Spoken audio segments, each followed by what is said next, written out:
Сәлем достар. Бүгін мен сіздермен бірге бауырсақ пісіремін. Бауырсаққа керекті заттар: 800 грамм ұн, жұмыртқа, дұрыш, қант, тұз, сұйық май, 200 грамм жылы сүт, 200 грамм жылы су және 40 грамм майонез керек.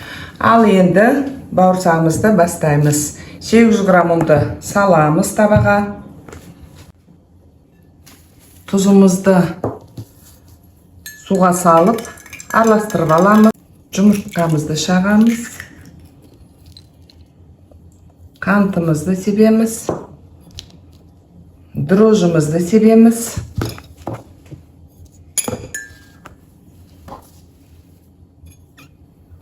Майонезімізді саламыз. Сұйық майымызды құямыз. Sütімізді құйып, тұзымыз бен суымызды құйып, араластырып, қамыр илейміз.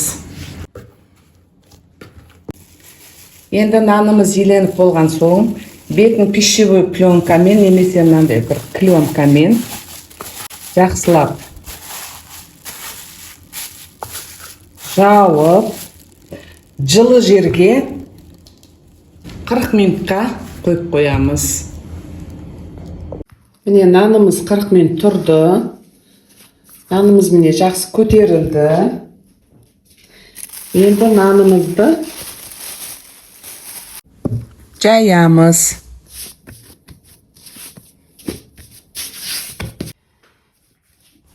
Қалыңдығын жарты сантиметрге жұқалап жайып, домалақтап кесеміз.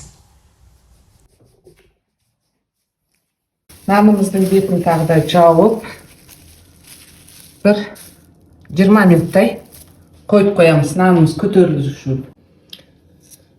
Жасаған бауырсақтарымыз 20 минут тұрды. Енді аламыз да пісіреміз.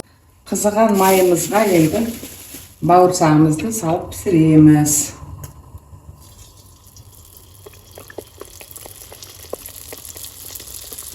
Оттың асын жайлап қоямыз.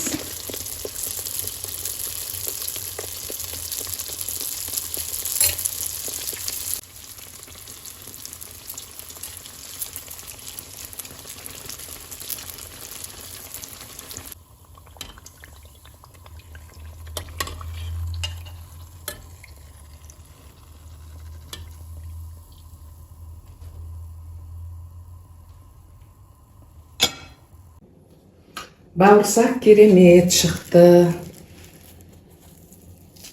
Достар, егер бауырсақ ұнаса, менің каналыма тіркеліп, лайк басып, комментарий жазуды ұмытпаңыздар.